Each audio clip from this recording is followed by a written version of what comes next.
a charming way to keep your home neat and tidy with a DIY door organizer is Ken. Don't you mean a dorganizer? A dorganizer! Thank you, Debbie, for that. Yes, I love that. I'm going to trademark it so no one out there steal it. Dorganizer. Yes, I love it.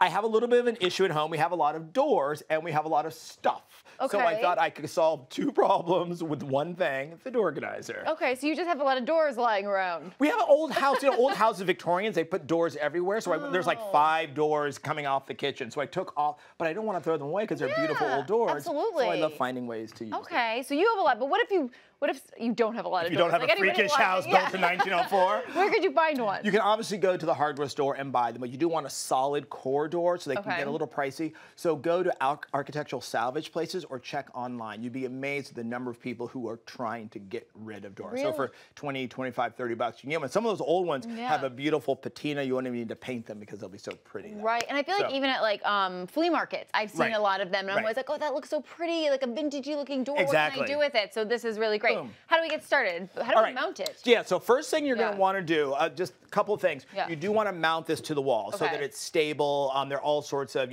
earththake mounting hardware out there. L brackets.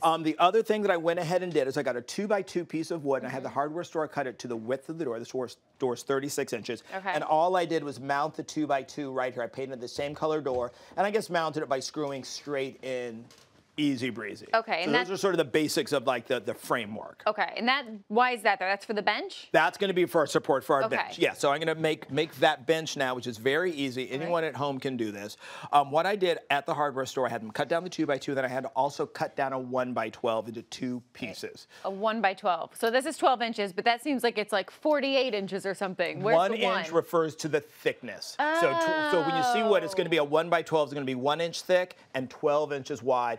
And it'll actually come 8 feet long usually, but you can tell them I want 2 pieces cut down to 36. Maybe they'll charge you $1. If you're nice, they probably won't, and they'll cut it for you. Oh, nice. Right. Yes, kindness is always. Kindness always wins. Even if you get charged, still be nice. Yes. So then what we're going to do is add the legs, and these come from the hardware store. They come in all different lengths. What you do want to do is figure out how tall you want. I had this panel down here, and so I found a leg that was the exact same height as that bottom inset panel. But if you want it taller, you can get taller legs. So know the dimensions of your door, and you can go to the hardware store. You'll find these, and right above these, hanging on, will be these plates, which are also the same, which are like $1 or so. All right. You just use a screwdriver, attach the plates, and then all you're going to do, the legs come with this little screw. If you want to help me out there, ma'am. Okay. You screw it in. That's easy peasy. Easy as that. So that's all you're going to do to create your bench. I wanted to make it look a little bit sort of heftier. So all I have is a little bit of lath. That's just super sort of like lightweight. And I'm just going to add that around to the front of the bench and around the 2 sides with just some hot glue, just to give it a sort of more finished, sort of thicker. So you get that sort of thicker look without having to use a thicker piece of wood. So I'm going to bring this over here. Allie, if you want to bring those 2 screwdrivers, that would be great.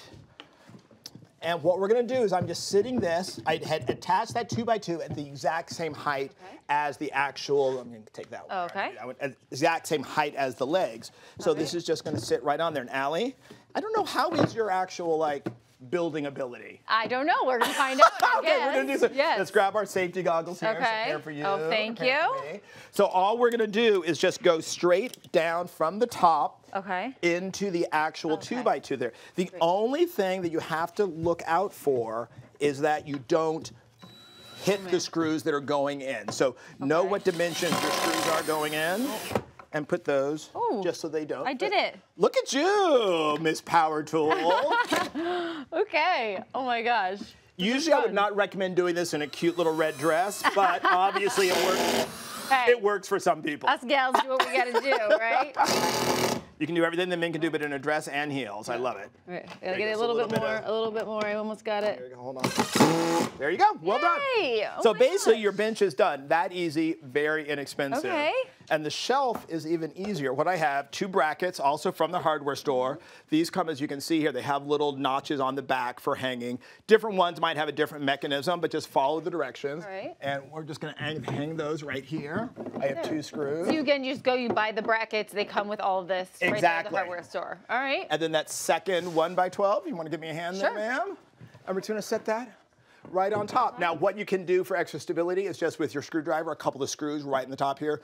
No one's ever going to see them, and that'll keep that to be extra sturdy. God, and that is so it. It's really that easy. And then we can start kind of loading it with all of our stuff. So, and there's so many different options as far as how you paint it. I chose to paint it all dark, same color, because I think it makes it a little bit more modern.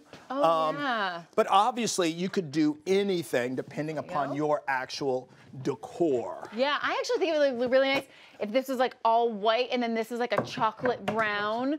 Like the shelf and the bench for like a little bit of contrast. Oh, that would be great. Or if you actually got one of the actual vintage doors that was already peely and lovely, then you could do, as you say, all in brown and then keep the door the natural color with even the doorknob still on it. Oh my goodness. And then find some nice cool hooks to sort of add the look. Hang your hat, right? There you go. I love it. We are officially dorganized. We're dorganized. I love that. Thank you so much, Ken.